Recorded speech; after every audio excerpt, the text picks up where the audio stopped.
To order of the Kearney School District Board of Education regular meeting, please rise to the Pledge of Allegiance. Pledge allegiance to the flag of the United States of America and to the republic which stands one nation, indivisible, with liberty and justice for all.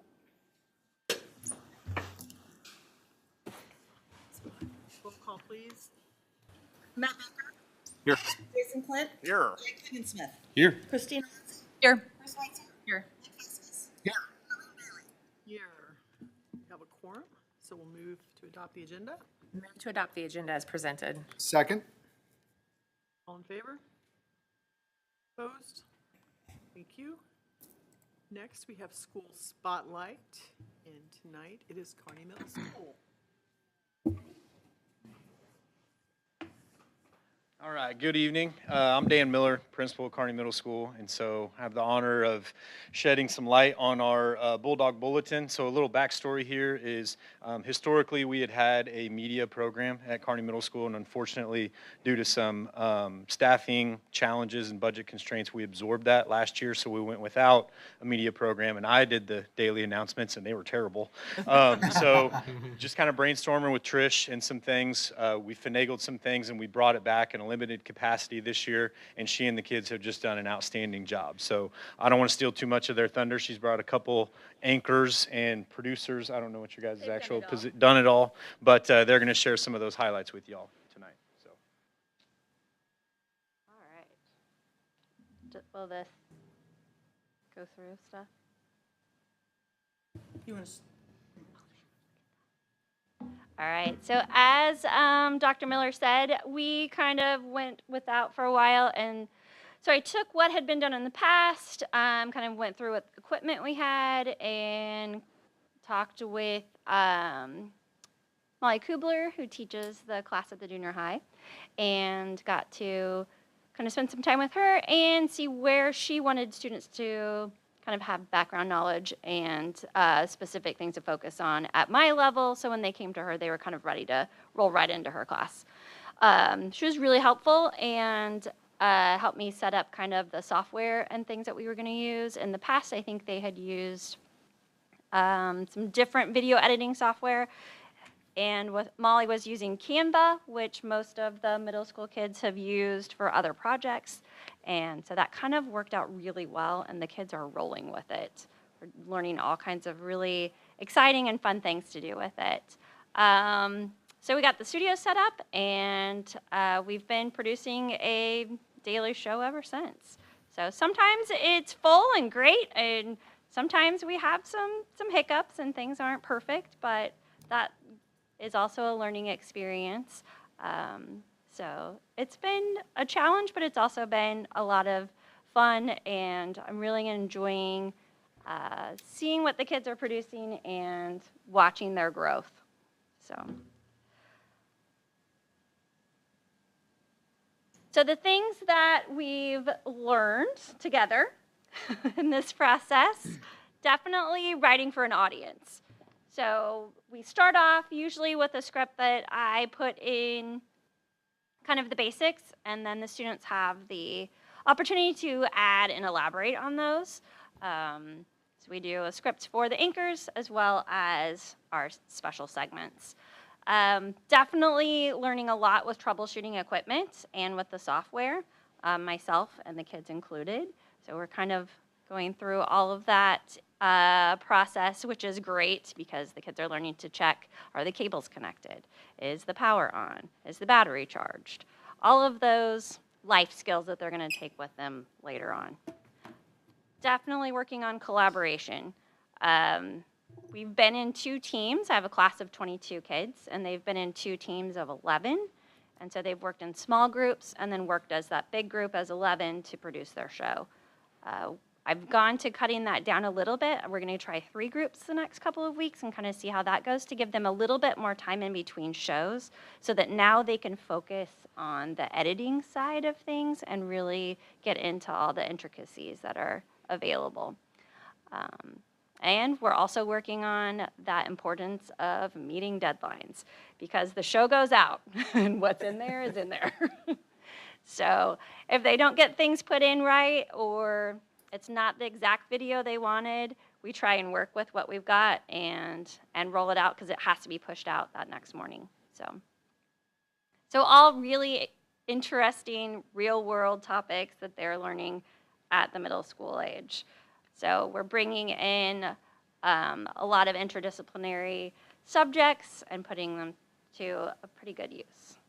So do you guys want to show the show them the example and then talk about it? Okay. So we have an example that we're going to show next, and then the girls are going to give you a little bit of their perspective. Oh, I clicked it twice.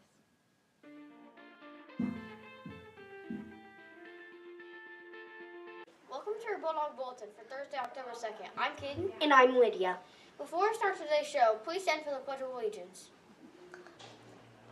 I pledge allegiance to the flag of the United States of America and to the republic for which it stands, one nation, under God, indivisible, with liberty and justice for all.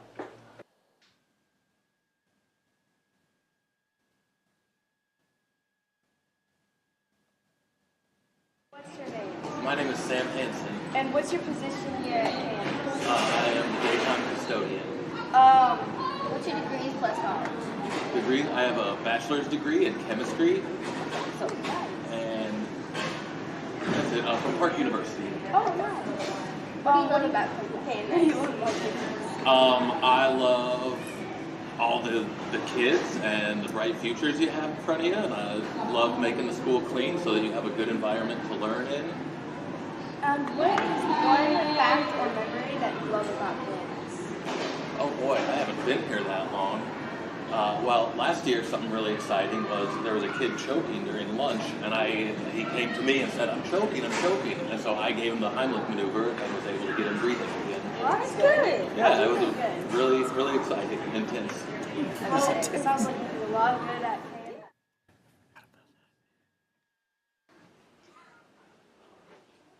September 24th, the junior high cross-country team traveled to Campbell Middle School in Lee's Summit. The girls placed first and the boys placed third. Several personal records were set at this meet.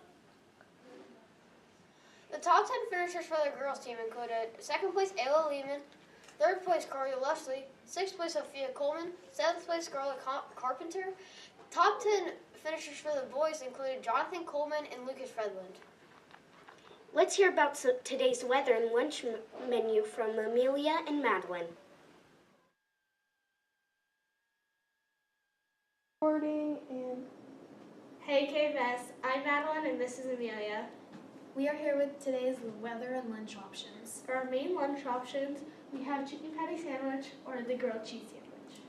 Other options include a spicy chicken patty sandwich. It's going to snow. 6th grade Extreme PE registration is open until October 6th. The club will travel to Sky Zone, the college basketball experience, and main event. You can register and pay through the link set out in Parents Square. Let's celebrate some birthdays with Eli and Hunter.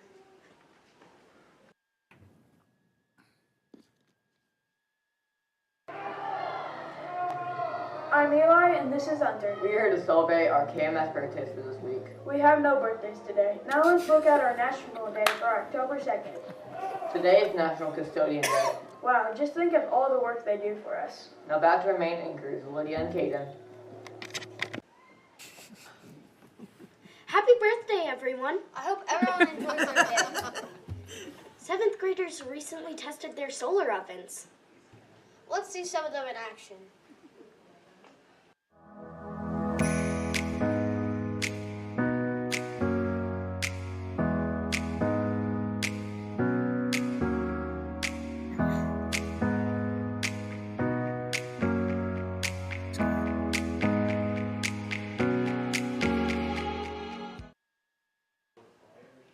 You haven't bought your donkey basketball tickets yet?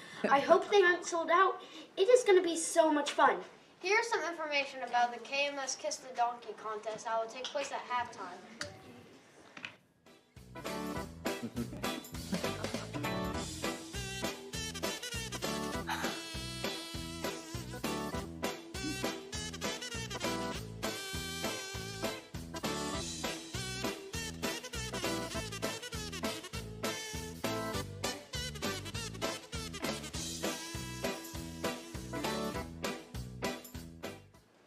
Well, that's it for today. I'm Lydia, and this is Caden. All of us at the Bulldog Bulletin hope you have a great day. Here's a special message from Dr. Miller. And remember, every day is a beautiful day at Kearney Middle School. Let's have a good one.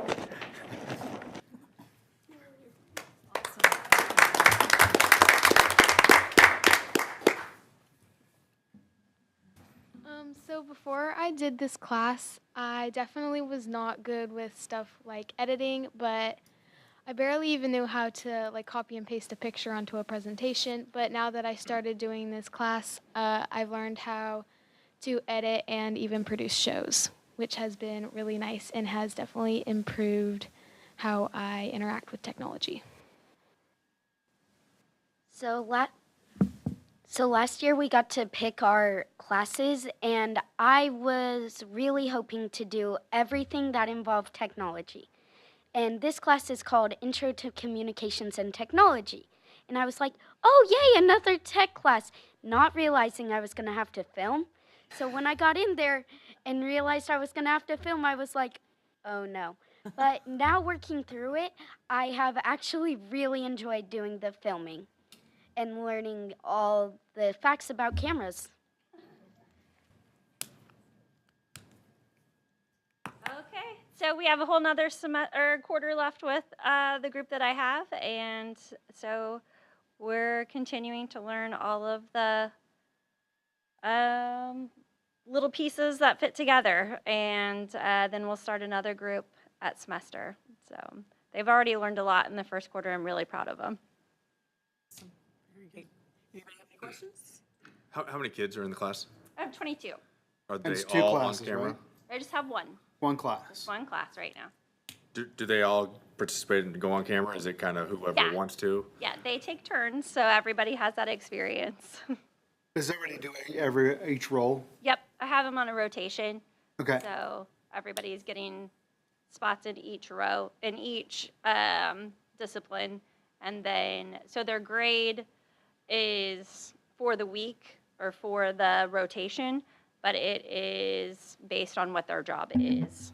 So it's kind of individualized. What's the favorite role? Like, what's the role to have? Most of them like the anchors. However, the quieter students really like putting the headphones on and diving into that editing. Yeah.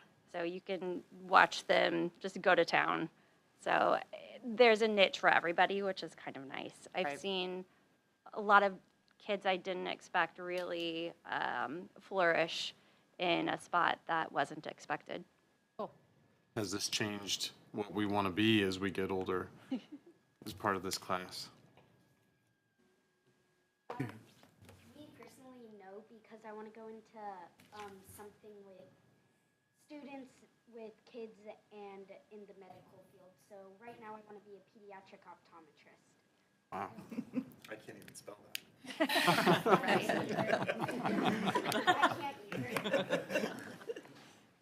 That's great. I think the lessons that you learn from that, I come from the healthcare field, so I definitely understand. But the technology and the ability to communicate and having that confidence in what you're saying is crucial, especially in the healthcare industry too. So I think it's great for the kids to be able to get this experience and to develop that confidence in themselves. Very good. Thank you all for coming. Thank you for having us. Thank you. Sounds fun. Yeah. I taught that class as a middle school teacher. Yeah. That sounds a lot better than I only did it for a year.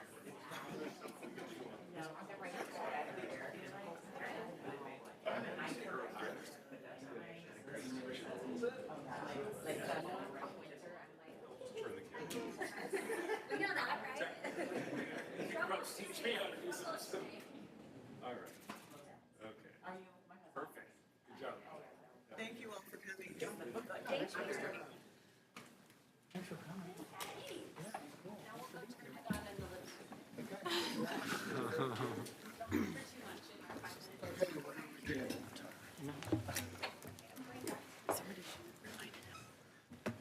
It was good. Okay, so we have no public comment tonight, so we'll move on to the superintendent's report. Dr. Bailey. For those of you watching, I'm not sure that you're aware, but the board routinely or quarterly meets to have work sessions. So on October 7th, we met for probably 2.5 or 3 hours, and Dr. Utek did a nice overview of some preliminary academic results. It showed our performance this year versus last year, and again, we're showing some really great growth. So you'll hear more about that in the upcoming months. Some budget and financial data were provided. Dr. McMains talked about human resources, and you'll hear more about that in his presentation this evening. Eric Nolan and Doug Schwinn also gave a pretty detailed bond project update.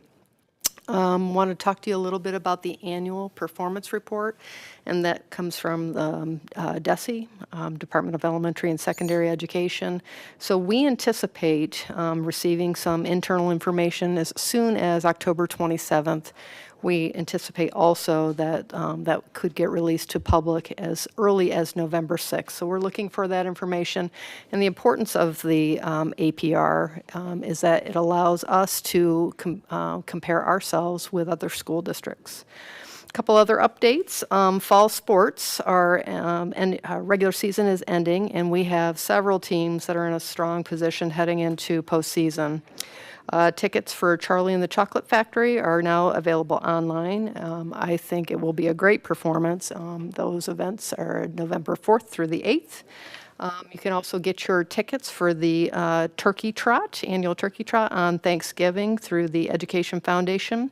And the other thing is just a kind of a personal note. As I kind of reflected back on the last couple of weeks, it's really been a pretty amazing time to be a citizen within Kearney. I think the churches have organized and they've collectively built over 80 beds for individual families. That was pretty amazing. We had the Jesse James Festival. Oktoberfest was held with our partners, the Kearney Enrichment Council and the Chamber of Commerce. Middle school hosted Donkey Ball. That was pretty fun. And then last weekend, we kind of wrapped things up with homecoming. And I want to say a big thank you to Brittany Starzl, Dr. Andy Gustafson, Joel Lukin, and the Kearney High School team. That was a pretty spectacular event. I'm not sure that everybody realizes how much time and effort goes into planning and preparing homecoming.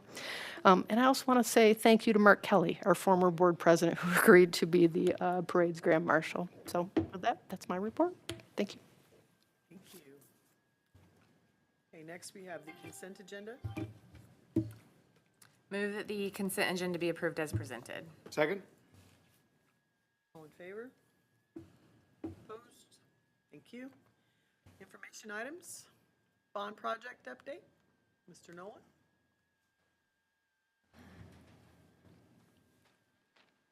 Hello, everyone. Not a whole lot of change from last week. Our renovations and additions are mostly done. There's just punch list items really to complete. We hope to get a lot of that done the next 2 Fridays since we don't have students in school. Our deferred maintenance items on the bond projects, they are for the most part in the same place. There's a few that are still wrapping up, and we hope to complete those with productive days on Friday this week and next. The 2 laggards are both at the middle school with the roof project continues to drag on. The flat roof sections are done and completed. We still have the gyms and the second story original roof to get done. So they're not complete tear-offs, so once they get going on those, we anticipate moving along. Would have liked to have said we hope to be done by the end of this month on that, but I can't see it being done until we get into November sometime. So unfortunate, but that's trying to put a good roof on, and last week we really tried to, they wanted to start on the gym, but with donkey ball going on, didn't want to have a big conflict with roof problems on that night. So they held off on that for a week. The other item that is still in delay mode is the renovation on the exterior wall of the middle school, the north side and the west side. and it ties into the soffit roof replacement as well, but we're waiting on some panels to be produced and shipped to us, and we keep getting another month on delivery. And so instead of November 1st now, been told that those panels won't be in until December, January, and we've asked for another go at some alternative products to see if there's anything out there. What the problem with that is I think that they'll hesitate to install those because of the cold weather that we'll have when we get into January. So that may, depending on what we find out, may be something that has to push until spring. So really, we're at the point where we are trying to finalize and produce a list of our deferred maintenance projects for this coming summer, and that would utilize the remaining bond funds. So that's where we're at on that. Any questions on any of the schools or projects?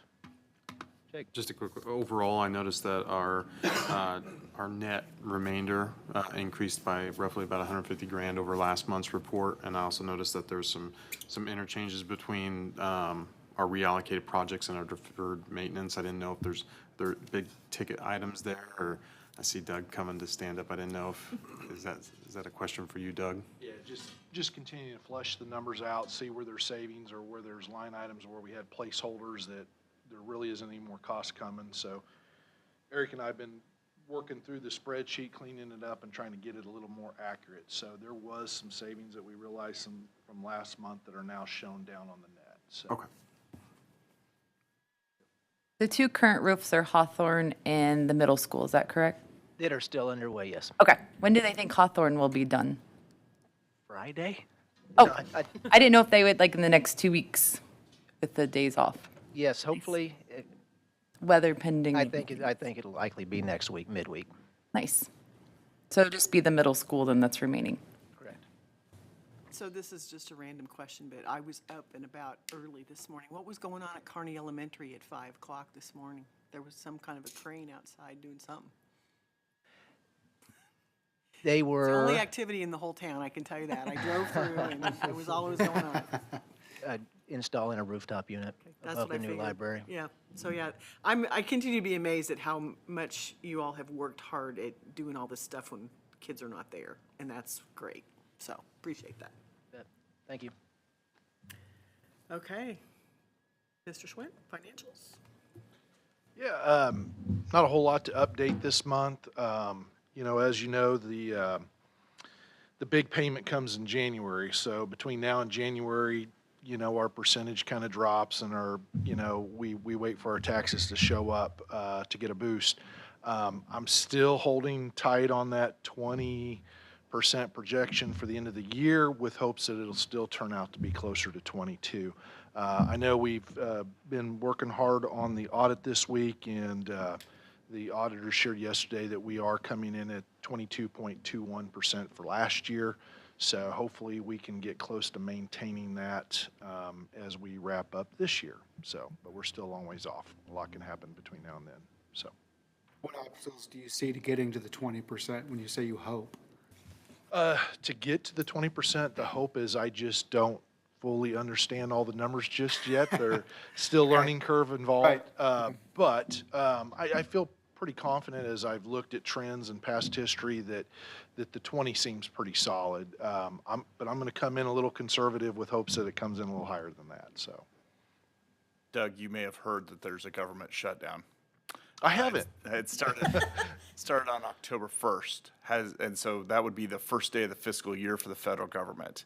Has that impacted, or will it? Is there any payment that you're expecting in the next month or two, depending on how long this thing goes, that's going to impact us, or are our federal payments come at a different time? I know it's not a huge part of the budget, but I was curious if you were even tracking that.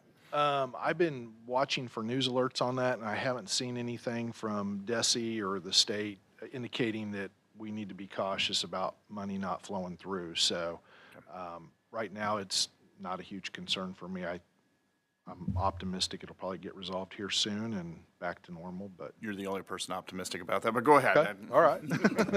Well, I just heard about it.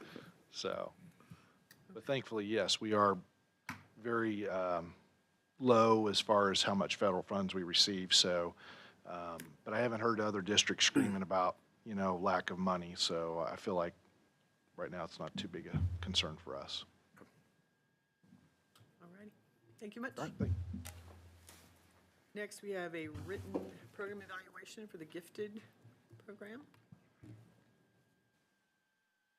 Questions about that?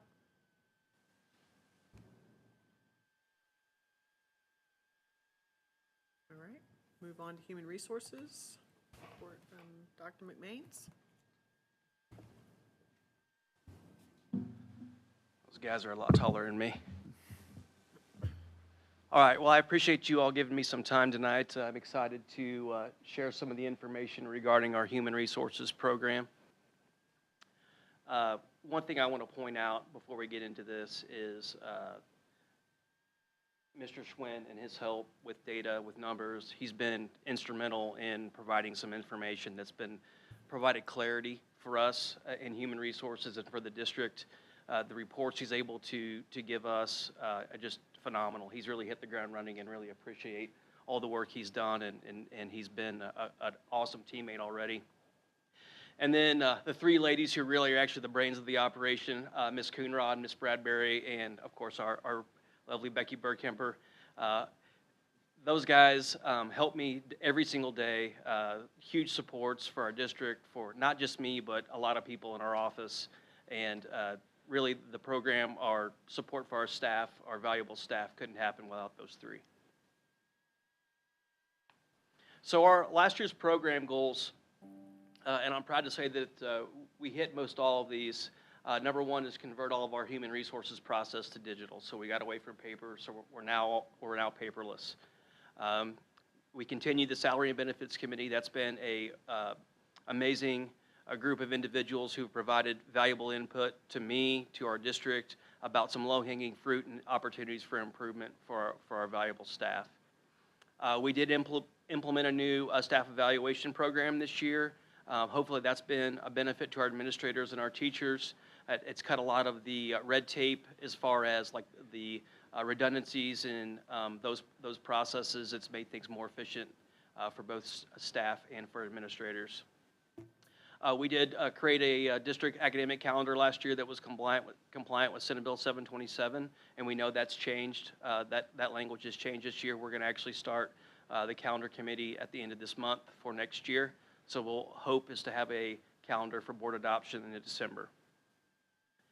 We've increased our professional development opportunities for classified staff. That was something that I know Mr. Nolan, Ms. Iverson really tried hard to provide some more differentiated professional development for the classified staff. Reducing medical and pharmacy benefits. This is going to be an ongoing issue for the district. We are able to, I think, reduce a lot of the expenses for the majority of staff. In fact, our program's actually running very, very well, except we do have some high-cost claimants. And those high-cost claimants are going through some really, really rough stuff, and that's causing some expense to the program. Our fill rate, increased the substitute fill rate to 90%. We were in the mid to high 70s before we left Kelly Services. We are now, I think as of last week, we're about 93. I think we finished about 90% and change last year for sub-fill rate for teachers. And then another goal that we'll continue to work on is providing competitive salary schedule and benefits package for our employees. So this all goes back to our strategic plan, objective 4.1. So to start off, looking at our enrollment trend, as we monitor our staff size or the amount of positions we have in our district, we have to look at our enrollment. As you see the trend for our enrollment, we were at 3,514 in 1920, and at this date we're at 3,332. This graph shows the positions by school year, starting off with 2021 and moving to present time. So you can see the increase in staff that happened in the spring of 22, but through some hard work and through attrition, we've able to right-size our staff to 490.77. When you see 77, that's those FTE that might be a part-time or a quarter-time part-time teacher or a support staff member. And stop me if I'm going too fast. I'd appreciate any questions for conversation as we move through this. This is a cross-section of our staff. This is something the board had asked about in the work session. So we do have the totals in yellow that coincide with this previous graph, and then it's broken down by certified and classified. So you can see the trend from 21-22 to present day. We've kept the amount of certified staff pretty flat. Where we've made our reductions in the district is with support staff.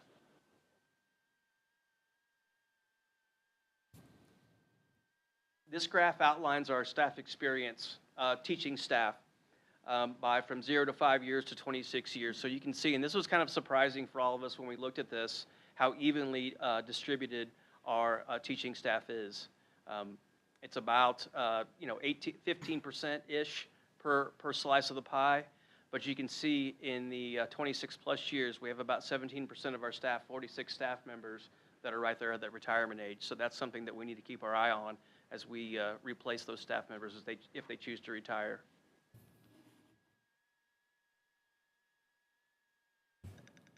These are the last 5 years broken down from retirements and resignations. The staff that we've lost are actually certified staff.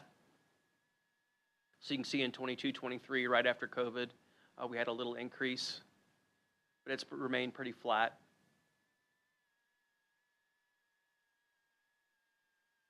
This is our staff retention rate. This is our single-year retention rate, not the 3-year retention rate. So our goal, I believe it's actually 4.1, is to maintain a 90% retention rate per year and then a 75% 3-year retention rate. So we're just short of that goal. So that's something we have to work on to keep retaining our high-quality staff. Oh, and I want to mention that 84.4 on 24-25 is actually an estimate. DESE has not come out with that number. That'll probably come out about the same time the APR does in early November. I should be pretty close, though, on that.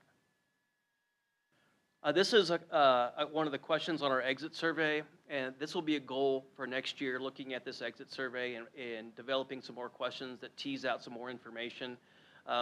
This is good information, but there needs to be a little bit more detail so we can identify if there's any other areas that we can find for improvement. But what's the primary reason for leaving Kearney School District? You can see that 17% are retiring, 31% had a new job, about 7% compensation, and then others 13. Now, it doesn't say this in the survey, but the survey actually has some open-ended questions. The majority of our teachers that are leaving the school district aren't going to other districts, they're actually leaving the profession altogether. And that's been a trend for about the last 3 years. Is that what other means? It doesn't mean that. It could be there, but actually they wrote that in the open-ended questions, like what was the most, make a comment if you feel willing to. There were a lot of them in there that are actually leaving the profession. So 7 people could have been leaving for a new job, but only 2 of them getting higher pay, or how does that, or like 9 people? So the new job, and that's one of the things I need to clarify on that survey. If it says new job, I need to put, is it for compensation reasons? It actually needs to be a second question. Okay. Right? And right now it's 5 options they can select. New job and compensation are 2 different selections. So that you can see how that can be confusing. A little confusing, right? Yep. Because the next one, does that mean that only 2 of the 3 people went to other districts got a higher salary? They left for compensation. Good question, right? Right. And so that's what I'm saying as far as this exit survey. We really need to develop that and get more specific so we can get some more detail. I think that'll give us valuable information moving forward. So we had 1 salary or staff member go to Liberty, 2 go to North Kansas City, and then we had 7 that went to other districts throughout the state. But the ones that answered this, there are only 2 schools in the metro area that they left us for. I think on that 7 for the other, adding in the category of relocation, because if they're relocating completely hours away, then that's a whole different situation. Yeah, and that is. That's the other, okay. Yeah, that's what's happened, yes. I know we had 2 or 3 go to Maryville, the Maryville area, the Northwest, and then some went down south. Okay. Usually a family move is what caused that, yeah. So here's the substitute fill rate. This is something I'm pretty proud of. That 23-24 was the last year we had Kelly Services. And then once we went to a district grant sub program, we went up quite a bit. This does not include paraprofessionals or classified subs. So this is just our teaching fill rate. So just keep that in mind. And that's for all 4 of those years. But right now we're sitting at 93.24, which the higher the better. But we still have some sub jobs that don't get filled. It's really difficult to find good subs. But we do have the luxury of having loyal subs in our district, and we have more and more coming to us all the time because we have a good reputation. Our kids treat our subs very well. So here's just some notes of some changes that we've made over the last 4 years. So it says establish a salary committee. We've always had a salary and benefits committee, but it was a small group of folks. It wasn't a very large cross-section of staff members. Our salary and benefits committee now has 28 members, and so that is a cross-section of a lot of different employment classifications across the district. That's been a really, really valuable change in that specific, custodians, paras, teachers, administrators, counselors, everyone has a little bit different position and different roles and different issues they run into on the day-to-day. So we're able to get not only a large global look at what our staff has experienced or our staff experience, but also going down to a granular level by position itself. In 23-24, we condensed our salary schedule on the front end, really focusing on the new teacher base to attract those new teachers into the district. In 24-25, we actually revamped the entire salary schedule. Looked at indexing the steps and columns, meaning that there is a straight percentage or there is a normalized percentage or a standard percentage between steps, but also as you move over on columns on the certified salary schedule, it's now standardized as well. So staff members can actually estimate what their raise is going to be or what they're going to make from year to year. Also, want to say that in 24-25, we really focus on our veteran teachers, those that are in the lower right-hand column or lower right-hand area of our salary schedule. And then we corrected for experience. So when I say corrected for experience, we've talked about this a little bit before, but hiring practices in the past, there wasn't I would say, a structured or consistent way where we placed people on steps on the salary schedule. So we went back and analyzed every single one of our staff members to see where they were placed and how they were placed, looked at their prior experience and made any corrections if they weren't given the experience that they deserved. And then 25-26, which is this year, we increased our teacher base. If you can see, in 22-23, it was 39,600. And now we're at 45,000 in 25-26, which is fairly competitive in our area. And then we've had to still continue to make some corrections for experience as those issues become apparent. So here's the last 3 years of salary increases. So each is broken down by classified, certified, and professional administration. Those are our 3 main salary schedules. So you can see the range of increase, meaning that some employees, if we look at the classified in 25-26, there was a range that employees might have got a 3% raise all the way up to an 8.9% raise. But then the average employee in the classified classification received a 4% raise. And then the impact on the budget from that increase was $202,197.07 for a total of $1.61366 million and 35 cents. So you can see that for each year. I will say that in 24-25 we were able to give that amount of raise because of budget reductions and staff reductions as well. And that's the year that you settled up all the salary schedule too, right? Correct. So here's our benefit expenditures for the district over the last 5 years. You can see that they've continually gone up, and that's as healthcare goes up, our healthcare costs go up. There is a little dip in 24-25, and that's because of a reduction in staff. In 23-24 and 24-25, I believe the board was paying $584 per employee. That was the board paid lump or sum. And since we reduced staff in 24 and 25, that number went down. And then we increased that to $650 last year, and that's where you can see the 2.8 or almost 2.9 million in this year in expenditures. And that's our premium equivalent. That's what we're providing the board paid. This is not including what total costs for the insurance plan, because a lot of that cost is pushed back on the employee. So this is a graph and a chart indicating our total salaries versus total expenditures. You can see with our combination of Fund 1 and 2, we're about low to mid 70s as far as what we're spending on people. So 75% of our budget goes to our human resources. And if you include our contracted services, that's probably going to be closer to 80% of our budget is paying people, which is very common. I mean, those are your most important resources in your districts or your people, and so most of your money should go to your people. But that's very common for it to be between 70% and 80% for most districts in the Missouri area or in Missouri. And our two, just to clarify for someone who might be listening, the contracted services are bus and our Food service. So Correct. the big ones, yeah. Yes. Those are major ones, yes.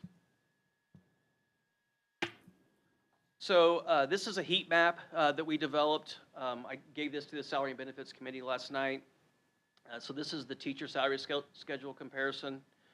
This goes from bachelor's all the way to our specialist max, meaning the top end of our salary schedule, not counting our doctorate column.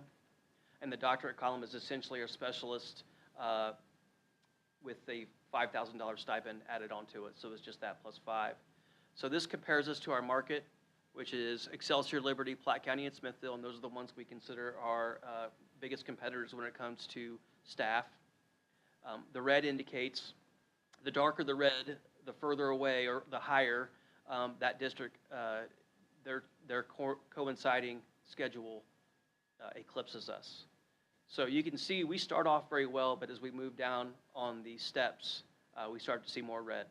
So that's something we need to take in consideration when we start looking at our salary schedule in the future. On that, Zach, Yes. for the Liberty and the Platte County Smithville, they include that doctorate stipend in that salary, is that correct? Or they would include that in the salary total? They actually don't, well, they might, Liberty does not have a doctorate column, they have a doctorate stipend. Okay. Smithville, I believe, does the same thing. Platte County, I know has a stipend as well, so they don't have a doctorate column. Okay. We did add the doctorate column. I mean, it's 6 one, half dozen the other. We added the doctorate column because the NEA and MSTA salary comparisons will note if you have a doctorate column, and so it made us look like we weren't paying as much at the end when we were, because we just had a stipend, so they don't add that in there unless you put that into your Okay. actual salary schedule. So that would be same, we're comparing same with Yeah, those it's other apples to schools. apples. Yes, this is an apples-to-apples comparison. Perfect, thank you. Now, I will say that, like Masters 25 might be Masters 24. Some go in the even numbers, but it should be pretty close. Yep. Great question. I know why we don't, or I know why they wouldn't necessarily fit in this slide, but if we're losing folks from Kearney to Liberty, or wherever, I don't want to attack Liberty, I do, but that's not really the discussion here. But we're pulling some people from Lathrop or Lawson, is that right? Absolutely, yes. So should we be including Lawson and Lathrop on the schedule? Well, I know they're not as big a school as we are, but making sure we understand where they are, and because in some ways it's almost just as important, and I assume we are, that's why we're drawing them here. But maybe that's something we ought to be tracking too, to understand, are we still, if we're getting robbed, to make sure that we're still in a position to rob others for theirs. So I think maybe we ought to watch that as well as maybe something we ought to be tracking. That's a great suggestion. Yeah, we can do that for sure. And that wouldn't be hard to add this to this chart at all. So same format, except it's for classified. So we have custodians, paras, admin assistants, maintenance, and nurses. Again, we start off pretty well, and then we lose ground as we move down the schedules. This is another cross-section of different classified custodians high. And some of our more specialized, we actually do a lot better. With our maintenance certification, that is actually your HVAC folks generally, ones that have HVAC certification. We do pretty well with our grounds, our high needs paras, and our head custodians. So there is some positive there in our market. So this is the administrative salary schedule comparison. There's actually 2 slides here too. So this is mostly assistant principals and then elementary principal. And I talked to you guys during the work session about breaking this down by daily rate. That's actually the section below. And so I was hopeful when we broke it down by daily rate because in our market, Liberty, Platte County, and Smithville all have 12-month assistant principals, and their elementary principals are also 12-month. And so I broke that down by, I believe, I might have this right. I hope I have this right. Liberty is a 240-day contract. Platte County is a 247, and Smithville is a 260. So I put those daily rates in there so you can see that as a comparison by daily rate. And our elementary principals are on a 216-day contract, and then our APs are on a 196.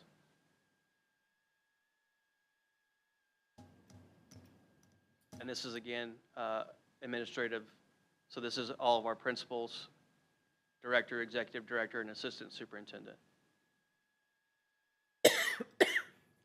So definitely some areas that we need to keep tracking. The difficulty with developing your salary schedule is that everyone comes out at the same time, so you don't know what they're going to throw, and everyone keeps their cards pretty close to their chest. It's interesting. They put out what are the Greater Kansas City Human Resources group. They put out a spreadsheet every year, like what is your anticipated salary increase? Well, no one puts anything on there until like the very end of May, and so it's already too late. They've already approved their salary schedule, so you're always kind of guessing at what the next district or your competitors are doing. So considerations as we move forward to improve compensation, we have to make sure that we keep a healthy fund balance, right? That's important. We need to make sure that we have that money saved away for a rainy day. We have to continually look at our employees and our positions, whether we're right-sized. If we lose people to resignations or to retirement, do we need to replace?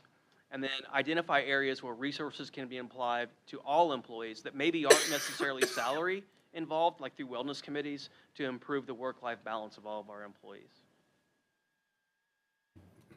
So some program goals, and I apologize for this being so small. Again, I talked about the exit survey. I really think we need to redo our exit survey for this year.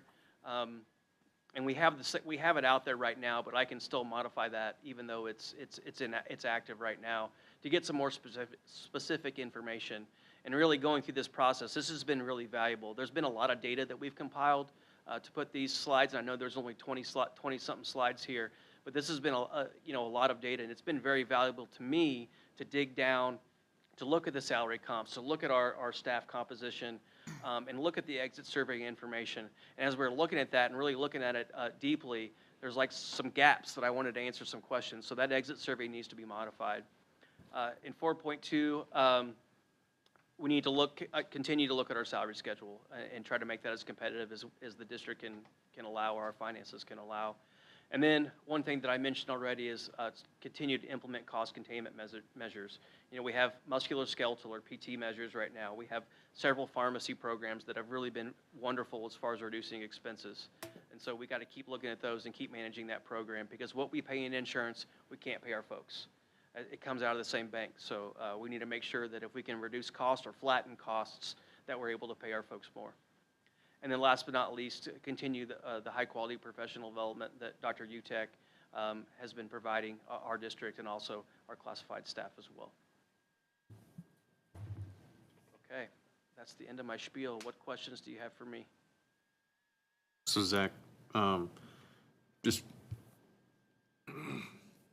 when is our annual merit process? Like, when does it begin, and then when does it, when do we see those changes take hold and are approved and stuff? Just refreshing my memory here. For salary schedules in particular? Mm-hmm. Well, that depends. We've done that as early as April, I believe, but we also have done that as late as June. So as soon as we get, usually it's waiting on budget numbers. When we feel like we're solid where we are as a budget, we can make that change. Mm-hmm. We would hate to send out a salary schedule out there that we weren't able to afford, right? So we really want to make sure that we can afford that moving into the next year. That was my next question, is just making sure like we've afforded ourselves enough time to understand the potential implications of all the, the Senate Bill 190, all that stuff. So since, we're waiting until January to understand what we have, and yeah. And that was really what happened last year, is some of that legislation that came through. And trust me, Dr. Miller can tell you, I'm sitting there pulling what's left of my hair out. Like, when do we know? When can I tell people what we're gonna present? But yeah, that's always a challenge to do that, which is why the finance and the predictions and the good work that Mr. Schwinn's doing is so valuable. It allows us to have a really good predictor, and we could feel comfortable in moving forward when we do release that salary schedule. Great question. I appreciate that. In our annual survey, there is an engagement section on there for the teachers. Is that correct? Okay, that's what I thought. Absolutely. Yes. Yep.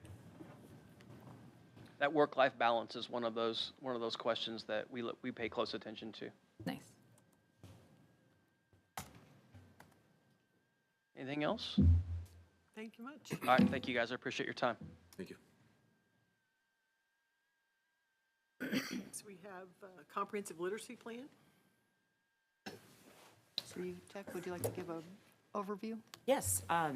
In the summary that you had seen, we created this, and Allie, Mrs. Stewart, was primary author of this, because the work that went into that 89-page document, as if you looked at it, was the work that was already being completed here in Kearney. So essentially, DESE, through legislation in Senate Bill 680, we had to enact reading success plans for our students who showed a significant reading deficiency. And so through that, the DESE guidance came out that step one was to do a needs assessment, and then step two became formulating your comprehensive literacy plan.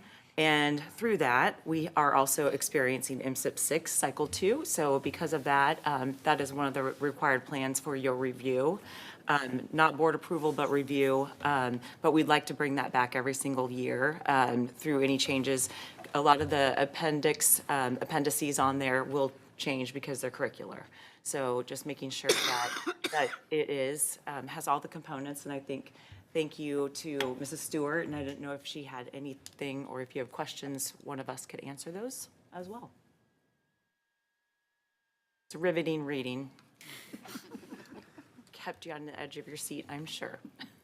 All the great work that the district and the teachers are doing right now is captured in there. So thank you to Allie for putting that all together.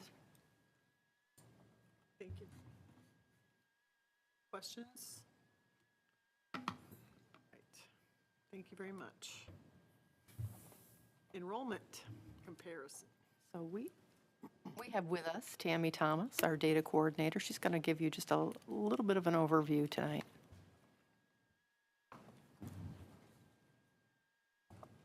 Hi, everybody. So September membership is the last Wednesday in September. Each year we take a head count.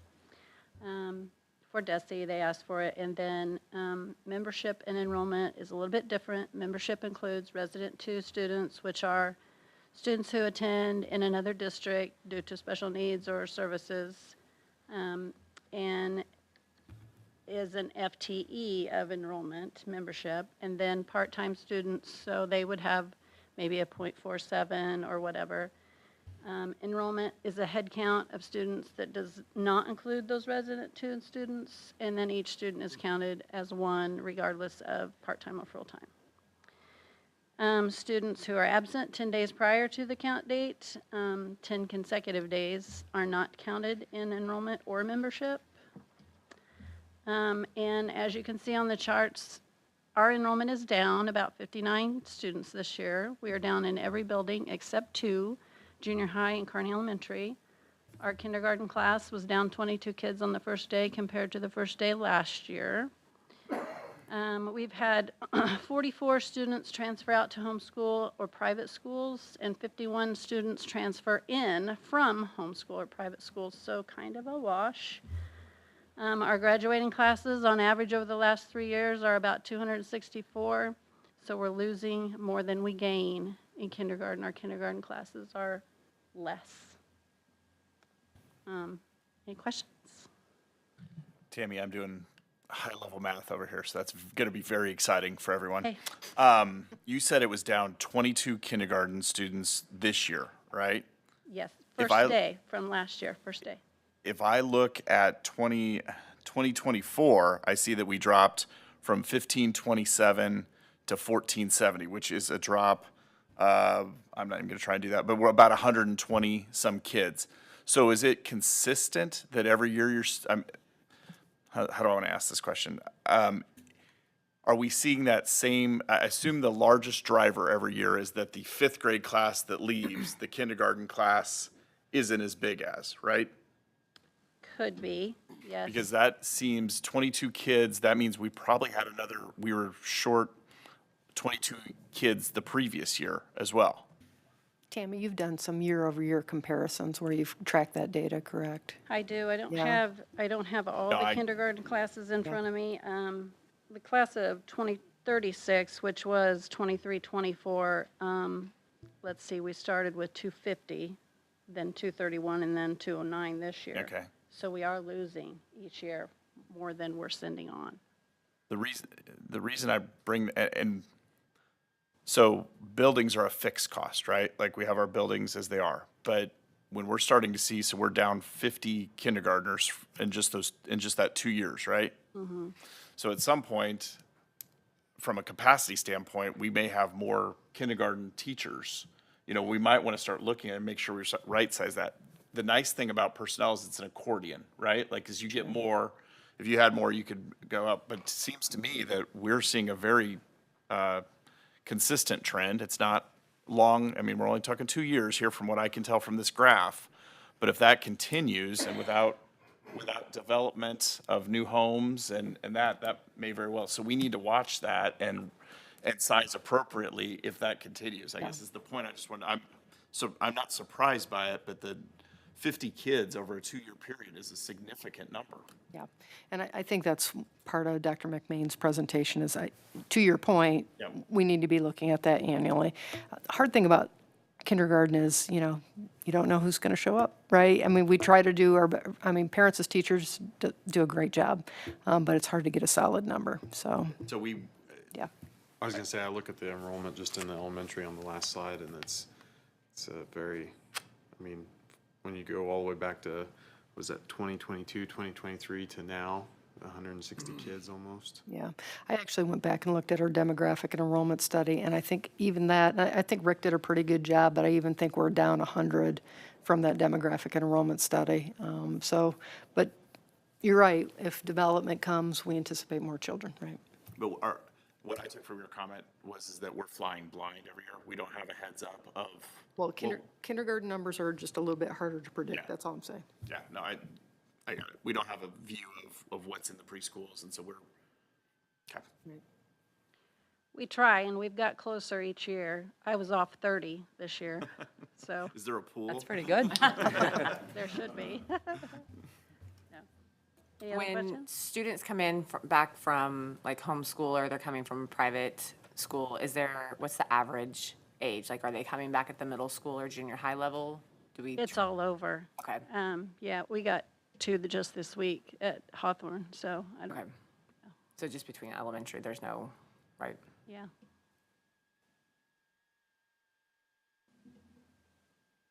Any more questions? Thank you, Tammy. Okay. Thank you very much. Thanks, You're Tammy. Okay. Action items. Local compliance plan. Move to adopt the model local compliance plan for special education provided by DESE as presented. Second? Mrs. Iverson. Check it out.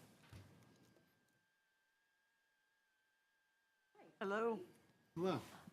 So not every year, like last year, we didn't have to do this, but this year we had to do it since there was a change to Senate Bill 68. We had some changes, the major one being YCDD changed. Students can now carry that until the age of 7. And so we just have the option to adopt the local compliance plan or create our own, just to ensure that we're following state and federal regulations. Any questions? Great. All in favor? Opposed? Thank you. Over $50,000 purchase. Move to approve the over $50,000 purchase for Index Restaurant Supply as presented. Second? Just a little background on this purchase, we looking to purchase a conveyor belt style replacement dishwasher for the junior high, which is the big ticket item of the purchase, a reach-in refrigerator for the middle school, and 6 milk coolers for the all schools except for high school and EEC.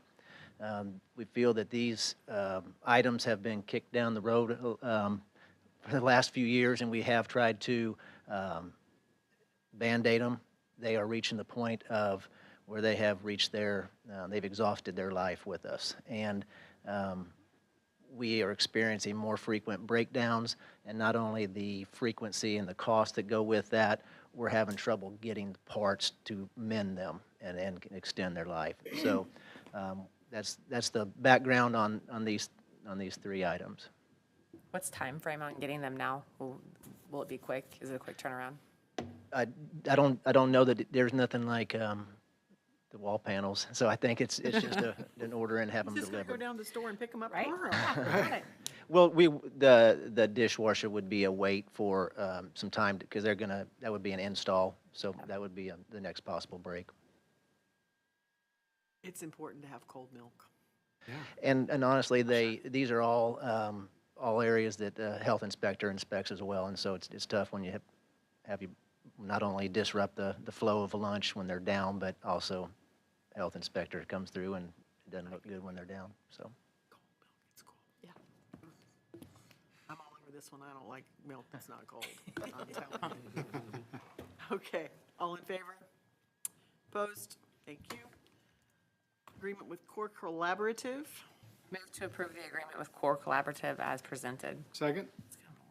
All right, this is brought to you in action items because it is a new agreement, not a continuation. And in the summary, you can kind of see how we'd like to build on our current practices with working towards proficiency and having our teachers understand the learning goals and standards, but then also to include having students be a part of that as well. And we really, just within the cog of working towards the next level of learning for students and teachers and leaders to continue academic rigor, to increase those real-world learning experiences, and then to support authentic literacy. So we feel like this is the next step in taking that work, and it's just small shifts in instruction, and it's not anything that's new or would put added items onto teachers' and leaders' plates. So continuing the learning. Reinforces the concept of clarity and really gives teachers some real concrete strategies on discussion practices in the classroom. We start this year? Next year? In June. In June. Okay, sorry, thanks. And right now, it's just this one time, but with possibilities of having more consultation in the future, limited to what resources we have in our 1% professional development budget. Is this at all connected to the Rutherford stuff that we've been doing, or? Well, Rutherford is kind of coaching up teachers. Okay. This really kind of, again, it empowers teachers, really kind of dives into that discussion framework, and it gives an abundance of strategies. Michael McDowell's a fantastic presenter. Our principals got to see him last spring and walked away just feeling very encouraged, and it really has helped them focus on becoming instructional leaders, and then tie that with Rutherford. I mean, it's been pretty powerful. Yeah. And I would add to that, yes, it does tie directly, because when we go into our classrooms, we want to know that students can say what they're learning and why, and where they're going next, and that's all tied together. It seems like it's the next level, the next Yes. step in that process. All right, any other questions? All right. All in favor? Opposed? Thank you. Board member comments? Anything to say for the good of the cause? All right. Important dates, October 17th, no school. Professional Development Day, October 23rd, parent-teacher conferences, no school, and October 24th, everybody gets to rest from parent-teacher conferences. November 11th, board candidate information session. November 19th, board meeting. I guess the only thing I would add to that is that some of our board members are attending the MSBA conference this coming week. That's where we get a little professional development, so good for us. Miscellaneous. Action for closed session to immediately precede the regular meeting in November, including any record or vote to discuss items and issues allowable under section 610-021 of the Missouri Sunshine Law. Second? It's been a minute. Roll call, please. Matt Baker, Yes. Jason Clint. Aye. Jake Klingensmith, Yes. Christina Lindsay, Yes. Bruce Weitzer, Yes. Nick Vaskus, Yes. Arlene Bailey. Yes.